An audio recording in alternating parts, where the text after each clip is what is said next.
দখলদার ইসরায়েলের অবৈধ বসতি স্থাপনকারীরা মুসলিমদের তৃতীয় পবিত্র স্থান আল আকসা মসজিদ ভেঙে সেখানে ইহুদি মন্দির স্থাপনের পরিকল্পনা করছে বলে একাধিক আন্তর্জাতিক সংবাদ মাধ্যমের খবরে বলা হচ্ছে। হিব্রু ভাষার বিভিন্ন প্ল্যাটফর্মে এ নিয়ে চলছে আলোচনাও। ফিলিস্তিনের পররাষ্ট্র ও প্রবাসী মন্ত্রণালয় থেকে এ বিষয়ে সতর্কতা জারি করা হয়েছে, এমনকি সতর্ক খ্রিস্টান সহ অন্যান্য ধর্মাবলম্বীরাও। রয়টার্সের খবরে জানা গেছে এমন তথ্য।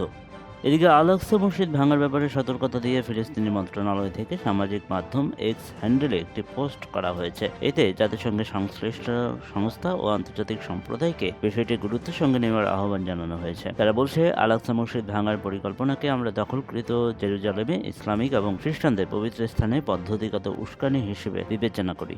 আন্তর্জাতিক সম্প্রদায় এবং এ বিষয়ে সংক্রান্ত জাতিসংঘের সংস্থাগুলোকে এই উস্কানিকে সর্বোচ্চ গুরুত্ব দিয়ে দেখা এবং আন্তর্জাতিক আইন অনুযায়ী ব্যবস্থা নেওয়ার জন্য আমরা আহ্বান জানাচ্ছি। ইসরায়েলি অবৈধ বসতি স্থাপনকারীরা প্রায় মুসলিমদের পবিত্র স্থানে গিয়ে তাণ্ডব চালায়। নিষেধ থাকা সত্ত্বেও তারা সেখানে ধর্মীয় প্রার্থনা করে। এতে তাদের সরাসরি সহায়তা করে দখলদার ইসরায়েলের নিরাপত্তা বাহিনীর সদস্যরা। এসব অবৈধ বসতি স্থাপনকারী ফিলিস্তিনিদের ব্যক্তিগত ভূমিতে জোরপূর্বক বাস করে। তারা দখলদার ইসরায়েলি সরকার থেকে সব ধরনের সুরক্ষা পেয়ে থাকে।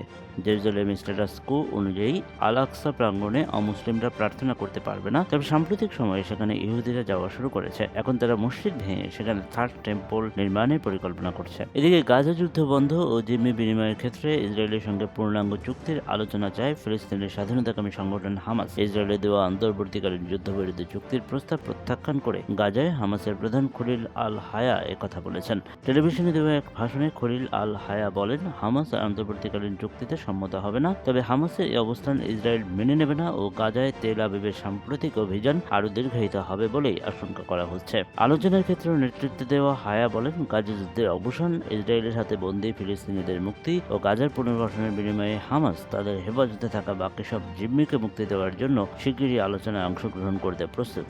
18 এপ্রিল শুক্রবার ছিল খ্রিস্ট ধর্মাবলম্বীদের পবিত্র দিন গুড ফ্রাইডে। ইসরায়েলের ব্যাপক হামলার মধ্যে স্থানীয় গির্জাগুলোতে অনড়ম্বরহীনভাবে ধর্মীয় আচার আনুষ্ঠানিকতা পালন করেছেন গাজার খ্রিস্টানরা। গাজার স্থানীয় একটি চার্চ থেকে ইয়াব আয়াদ নামের এক ব্যক্তি বলেন, বিগত বছরগুলোতে গুড ফ্রাইডের দিন আমরা সবাই পরিবার পরিজন সহ গির্জায় আসতাম। সবার সঙ্গে সবার দেখা সাক্ষাৎ হতো, প্রতিবেশী ও আত্মীয় স্বজনের বাড়িতে আসা যাওয়া হতো, কিন্তু এবার সেই পরিস্থিতি নেই। আমি নিজে আমার কোনো বন্ধু বা আত্মীয়দের সঙ্গে সাক্ষাৎ করতে যাইনি, কারণ দখলদার বাহিনীর হামলায় আমার অধিকাংশ বন্ধু, প্রতিবেশী ও আত্মীয়ের বাড়িঘর ধ্বংস হয়ে গেছে।